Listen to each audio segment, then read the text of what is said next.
Dr. Gail Brenner, welcome to Unbroken. Thank you. Very happy to be here. I'm happy to have you here. So let's start by why don't you tell us a little bit about your background and how you came to realize you didn't need self-help? Okay. Well, my background, how far back should I go? Um, I'll just start professionally. I'm a psychologist and I've been a psychologist for a long time. And yeah, it's a profession that drew me many years ago. There's we heal ourselves as therapists or practitioners and as much as we help other people. So I think that was part of my motivation early on. And yeah, my training was pretty conventional. And then things started really moving and shifting and changing for me when I started meditating. This was about a little over 20 years ago at this point. And I had been in therapy myself for a very long time. And didn't at this point I can say I didn't get a lot of change from that I was looking for. So I kept looking. I had this spirit in me of like, well, there's got to be something else out there to help with my the way that my version of suffering.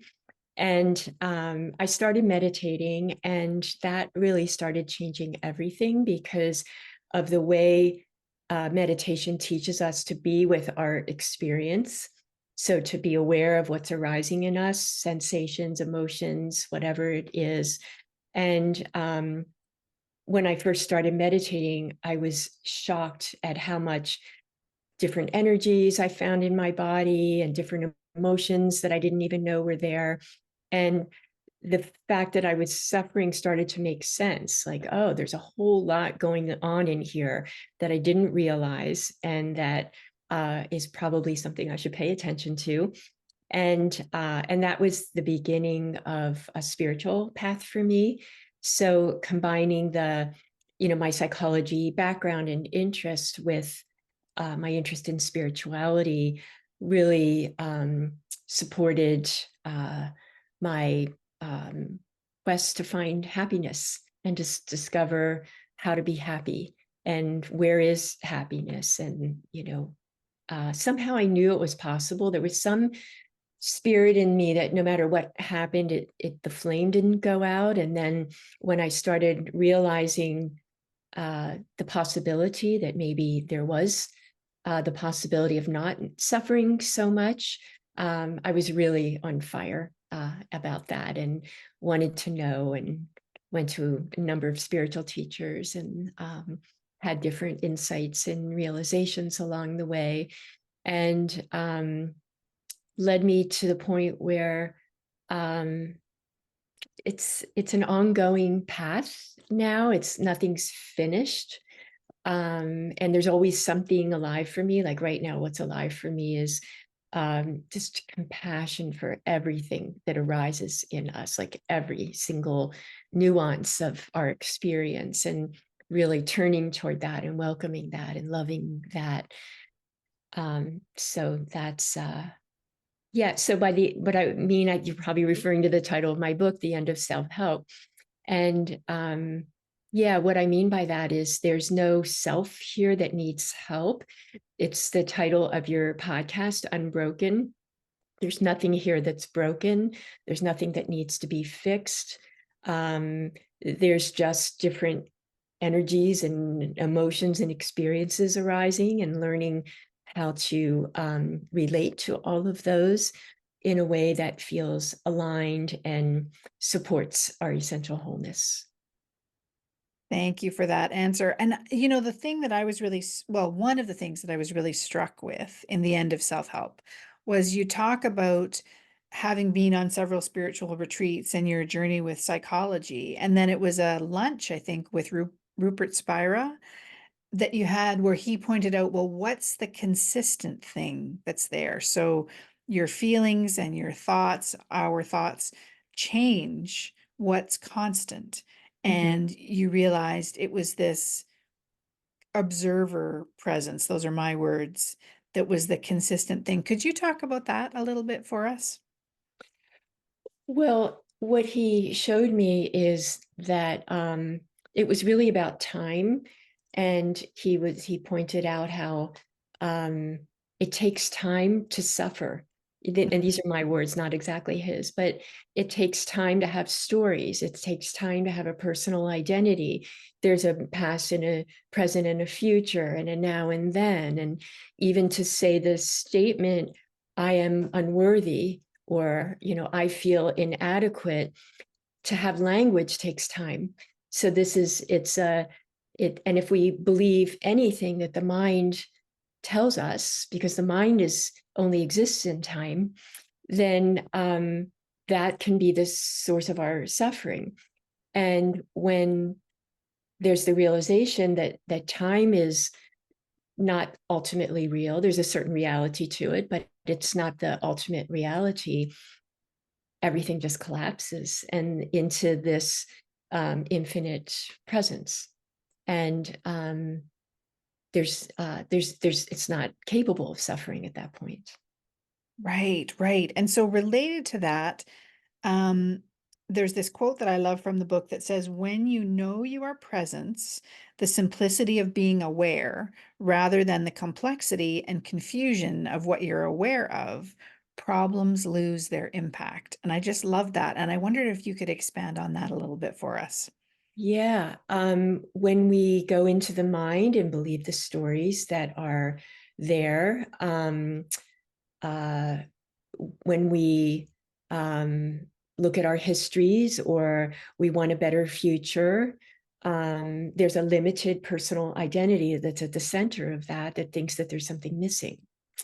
And that's a myth. I've come to discover that there's nothing missing. But if there is something, if there's a felt sense that there's something missing, there's nothing wrong with that at all. In fact, that can be a beautiful inspiration for a deeper inner investigation of knowing, so this happened to me a lot. Like teachers would say something to me like, well, there is a possibility for an end of suffering, and I didn't know that in my own experience. So that made me curious, like, oh, well, they know that, and somehow I believed that.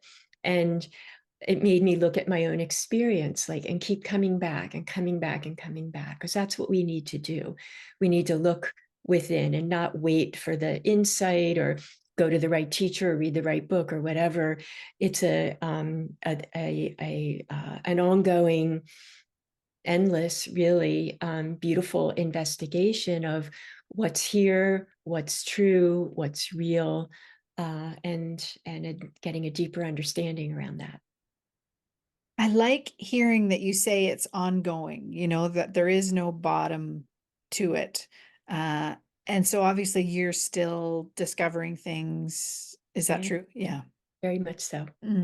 Yeah, I love that. There's no destination that we should be aiming for.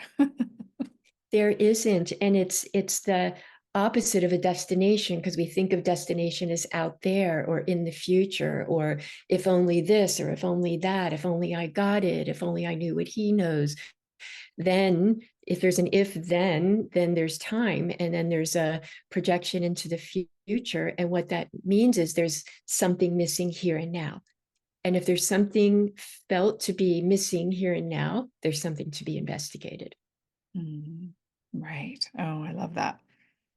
And so, if any of our listeners are self-help junkies like I was, um, how do you suggest that we take the first few steps of getting off that roundabout, as I'm calling it, of thinking that there are things that are wrong that we need to fix? Yeah, it's a journey. There's nothing wrong with self-help, and an interest in that. And if it helps, which I think in some ways some of it can help some people some of the time, and that's wonderful. But if there's a keep looking, keep looking, keep looking, and not finding, then there's something else that's needed in that. If you keep doing the same thing over and over, and it's not really getting you what you desire, what your heart is wishing for and speaking to you, then there's there's something else to be done. And that something else is to look inward, to recognize that that need for self-help is based on a sense of brokenness, or inadequacy. And what we really talk about here is a complete 180 on that, that there's nothing wrong with any part that arises, any emotion, anything, and discovering how to relate to those different parts. But I'm really hearing your question, like, how do you, inspire people to get off the path of self-help? I think that these journeys happen in their own time, in their own way. And the questioning, always inquiring, not taking anything for granted, not leaving one stone unturned. So, for example, when someone says to me, I'm depressed, I don't take that at face value. To me, that's the beginning. And I'm getting super curious about what is actually happening in their experience that they're labeling as depression. Because depression isn't direct experience. Depression is a word that, we have some commonality in what it means, but it's a label for something. So we need to know very specifically what is arising here and now. Hmm. Oh, interesting. Yeah, that's fascinating. And do you think at different times in a person's life, a word like depression can mean different things? Yes, absolutely. Okay. And I'm not sure if people know what it means, that's the curiosity about it. Like, what is it that, and these words get thrown around and they're common in our culture. And, so if we really come down to the present moment, if just like what is happening right here, right now, turning the attention into that U-turn from out or from our minds into our bodies is helpful, and our direct experience, like what is actually happening now. And then we find there's a contraction in the chest, or there's a fluttery feeling in the belly, or there's a story running over and over and over in a loop that you didn't even realize was there. And then we can start opening up, learning how to be with those different experiences that we notice. Hmm. And do you see an intelligence in that?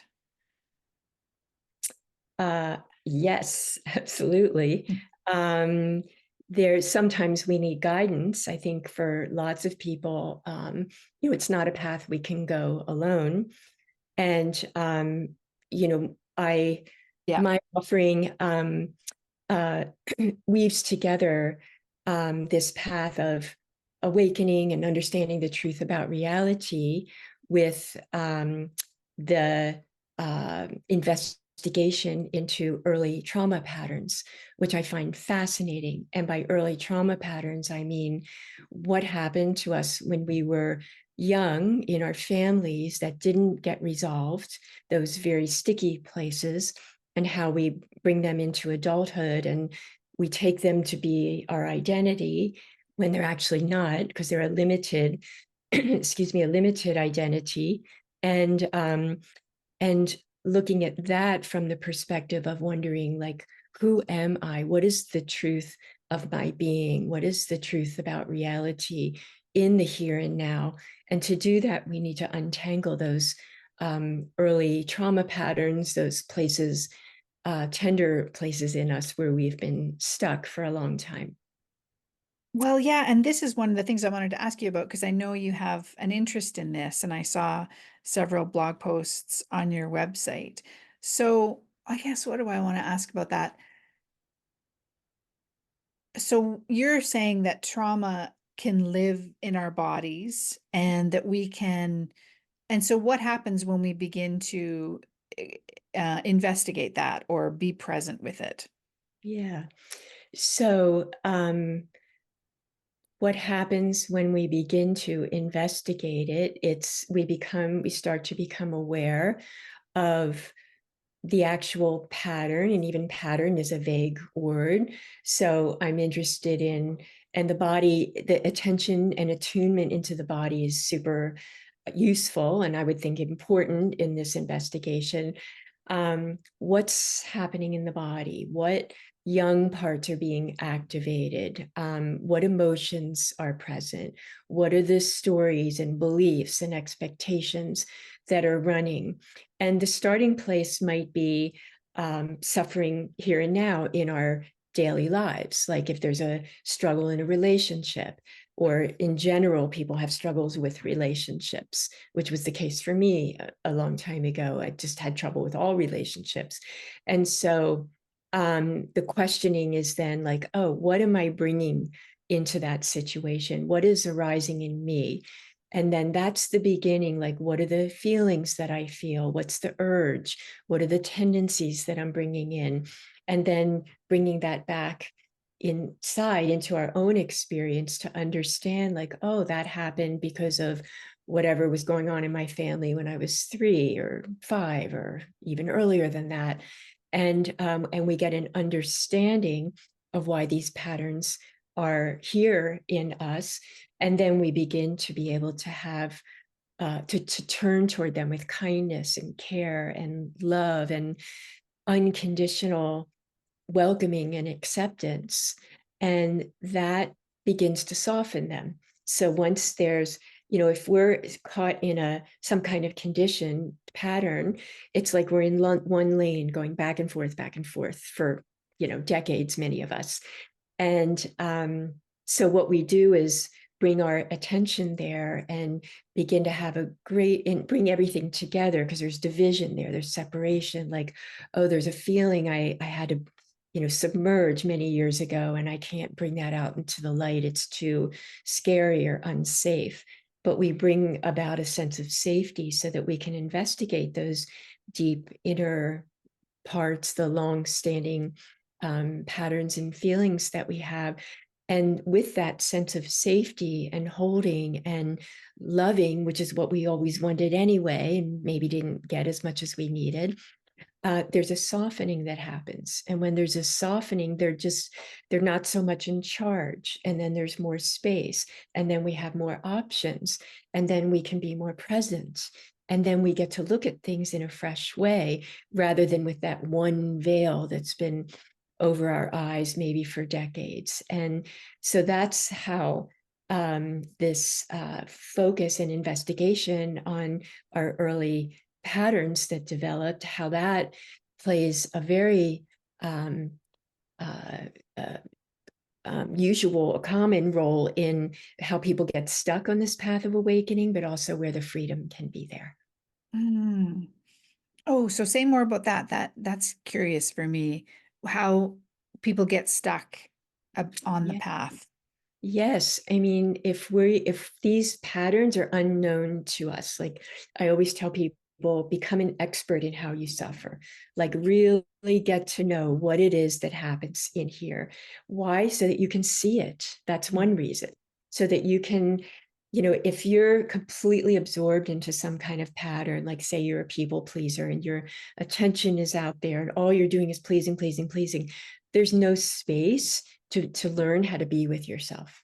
So we slow things down and we turn inward and we take the time to do this very sometimes subtle and precise investigation about what's happening in the body and what young parts have been activated, and just, all of what's arising in the present moment, and turning toward those parts with our, loving attention. And then that creates the space for something new, for a new way of being. Okay, yeah, I love that. Oh, that's great. Um, there's an exercise, sort of talking about the flip side of this that you mentioned in the end of self-help about thinking of something that brings us joy and then dropping our focus on the thing and just feeling the joy. Can you tell our listeners about that? Yeah. So we often, in just if in common way of being, we want to seek out something to give us joy or fulfillment or satisfaction. And there's an if only mindset around that. If only I had that thing, that good relationship, that promotion, whatever it is, then I will feel happy or joyful. But happiness is our natural state. actually, when we stop the looking outward for it, assuming that we don't have it, and we start to bring our attention in toward our experience, and then we notice what's there, and we're lovingly with all the different parts, being with all of those parts. And then we look beyond that, even to what's outside of all forms. Like there's a field, an energetic field of aliveness, and we can learn to uh, recognize that it's always here and always has been here, but it's just been covered over by our attachment to positive states, or finding the end to our suffering out there. But we look deeper than the emotions, deeper than our personalities, and we go into the bare bones of the present moment, and open to the energetic field that's here. And as everything falls away, and this is what I was describing when time just collapsed, we're just here and alive and aware, and there's a tremendous feeling of well-being that comes there. And that's possible for all of us to discover at any point in time. It's not for special people, or it's not special. It's the nature of how things are all the time. So there's always the possibility of discovering that happiness, or we can use different words, peace or ease or well-being, or a sense of fulfillment, of not missing something. Sometimes it comes as stillness or quiet. This is our natural state from which everything arises. And do you have a practice yourself about touching that space daily? I have many practices, and I Okay, good. love practices, and I actually feel that um, practices, or some kind of regularity or intention along this path, is A, helpful, B, I even want to say necessary. Very few people have a lot of insights, or go further with their desires without a commitment to it. And it's a heart commitment, and we can put out a prayer for it, but not just a prayer. There has to be action behind it. So I love practices. I love practices around understanding our trauma patterns, and also practices, really for me, the main one is meditation, of just getting quiet and opening and being, and then just knowing that, and having that be a very familiar, known place. Even though it's fresh always, it's still the capacity that we have to find that over and over and over. And then the possibility of bringing that knowing into our daily lives, which I find fascinating. Like when somebody cuts me off in traffic, or something disappointing happens, or, then what? All of a sudden we've left that peace and happiness. And, but it hasn't gone anywhere. Our attention has just moved into something else that we believe to be the source of our suffering in that moment. So how to work with that to release our attachment to the objects and the thoughts, the expectations, the emotions, the needs, and coming back, winding it back to the stillness that's always here, the fulfilled, infinite, empty energy of life. And resting here, then um, we know it as the source of peace. And if someone, you mentioned meditation, so as a practice, if someone doesn't have an affinity for meditation or has tried it and it didn't work, is there something else, a different kind of practice they could try?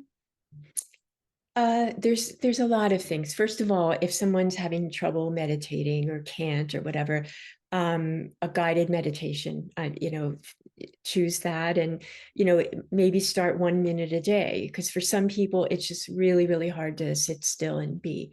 And so start small. That would be one thing.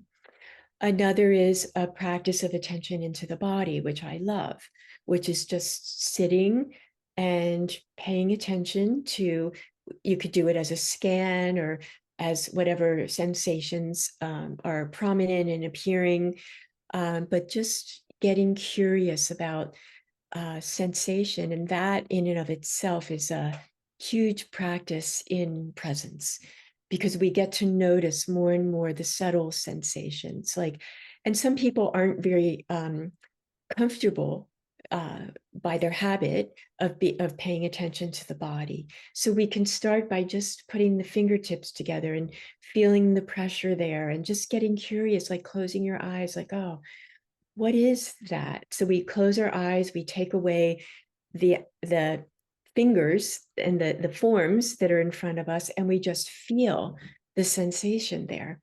And just like, oh, just getting curious, what is that? What is that like? And putting our attention right on that sensation, and getting intimate with it, and knowing it, and making space for it to do whatever it wants to do, expand or contract or dissolve or whatever, it doesn't matter. But opening our attention into sensations in the body, or energies, or some people feel frozenness, or a sense of numbness in the body that it's hard to access. But even that can be a fascinating uh, experience to turn toward and get curious about. Oh, nice. And you mentioned guided meditations there at the top, and you have quite a few on your website. Am I right about that? Yeah. Yeah, I have Eh, some meditations. Yeah. So if people are, we'll mention your website address at the end of the show, but yeah, if people are looking for something, they can definitely find them at your website. And Yeah. on Insight Timer as well, do you have some on there? No. No. Okay. So from your website, that's the best place. All right. Um, I should have done this question earlier when we were talking about trauma, but you mentioned in again in the end of self-help about the feeling of separation that is at the root of trauma. Yeah. And could you expand on that and share with our listeners about what you mean by that? Yeah. And at a feeling level, I think we all kind of know what that mean. We just feel separate from the world, from life. We're in our heads trying to figure things out. So, how, like, say you have a conflict in a relationship, like, what do I do? Or blaming the other person, or, we're in our heads, and there's not a sense of unity there. There's a sense of a me and the other person, a me, and even separate from other parts of myself. There are parts of myself that are too shameful to go toward, or too difficult, too challenging. I don't know how to feel the feelings that I know are buried in me somehow. And there's that fragmentation. There's a sense of, like, different energies and ideas and parts and emotions, and it feels chaotic, and sometimes challenging for us to be with.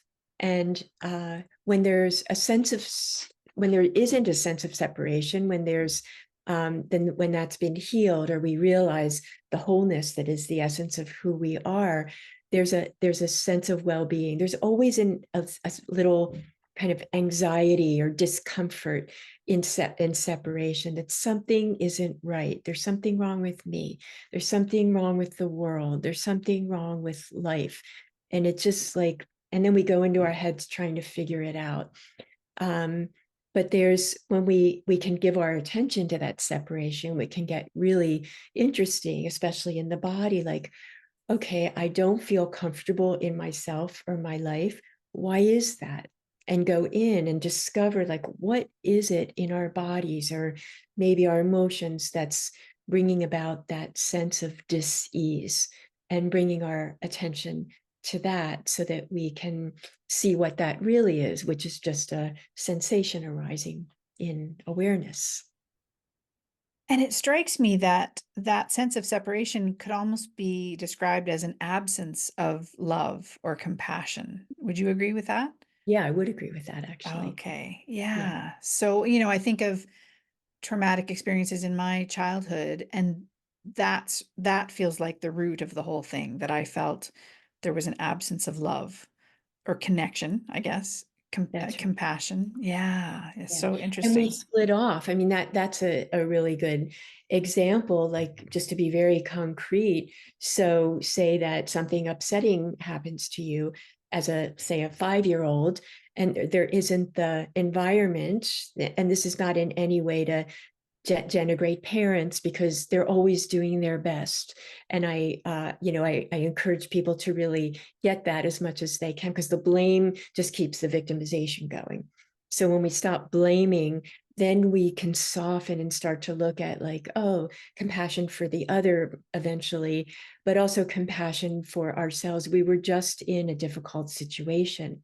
So say that something upsetting happens and we don't get the attention to the emotions that we need, and the care and the support, and the knowing that it's okay to feel that way, and it's okay to express an emotion. If we don't get that, and especially chronically, over and over and over, for some of us for years, what do we do with that emotion? It gets stuck in the body. It can't get resolved and freed up. So it gets stuck in the body, and we feel tense in our bellies, and then we push it away, and we try to make sense of it, but we can't, because we're not looking at the full picture of it. We don't have the skills to do that, and we don't have the safety, which is another key factor. It doesn't feel safe for us to be ourselves with our own experience. And we're going to split something off, and that's the sense of separation, that we can't open to and include everything, because it just feels too difficult. And then it becomes a habit, and then we build strategies around that, of avoidance, or being outside of ourselves and high achieving, and lots of strategies that we can um, uh, uh, create in our lives. And then that the source of all of that is that sense of having split off something, so that we can't feel whole. And Mm. then, of course, the medicine is to bring all the parts, the energies, welcome it all. And this takes time. It's not like, oh, magic, like I just welcome everything. No, because some of these parts are very shocked and traumatized and scared to come out into the open. And we just take the time, little by little, to create this safe space for these cut off parts to come back into awareness. Lovely. Wow. Makes me think of that Rumi poem about welcoming every visitor. The guest house, yeah. Yes. Yeah, I love that. And the final thing one of the final things I want to ask you is, how is our experience of life a projection of our inner state? There's actually no life out there. There's there's what we perceive here. Right. So um, if our perception is veiled by negativity, low self-esteem, fear, a sense of lack, that something's missing, that's how we see the world. So, and that's how we can, and I want to say, misperceive situations. So we assume that someone did something because, they don't like us. Say, somebody doesn't call you and they said they would. And then if you're in that, behind that veil of unworthiness, you might conclude, oh, that's because that person doesn't like me, or they weren't thinking about me, or they don't pay attention to me. When the reality is, if we take away all the veils, they were busy, whatever was going on in that other person's world, but we project what's here in ourselves. So if we are believing that the world is unsafe, that other people aren't going to be there for us, that we will fail, this is the energy that we show up in situations in our life with. And this is what we project out onto whatever is happening. So the world is a projection of our inner state. But if our inner state is clear, if it's open, if there's not attachment to the suffering, if there's the sense of wholeness and not the sense of separation, then we're way more set up to see through the eyes of love and not fear, love and not separation, love and not lack. And we have compassion, and we see things tenderly, and we just melt, and that's another practice I like. Go into a busy place, a cafe or something, and just see things, everything you're seeing through the eyes of love, and just get curious, like, how is that to see without the veil of separation? Mm. Very Oh, illuminating. yes. Yeah. Nice. I love that. Well, as we're starting to wind up today, when it comes to the end of self-help and the end of suffering, is there anything we haven't touched on that you would like to share with our listeners?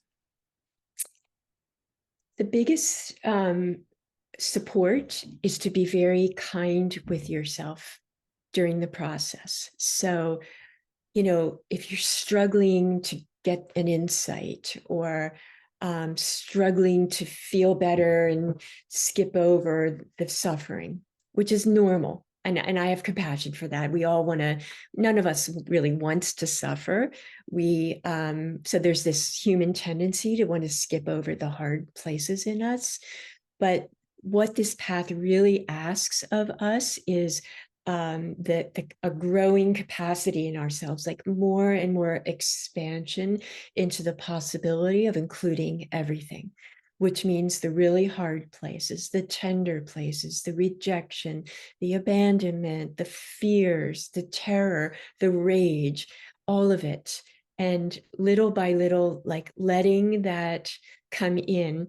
And I want to add, in a way that that feels doable. So we don't want to overwhelm ourselves either. So I'm a big fan of doing this kind of work of inner investigation in a group setting that's led by a leader that has a sense of, how to be with these kind of practices and paths. And we can't do it alone. Actually, there's a saying that trauma happens in relationship, and it happens because we've had inadequacies, let's say, in our relationships, and it heals in safe relationship. So starting out, we don't really know how to bring a sense of safety to ourselves.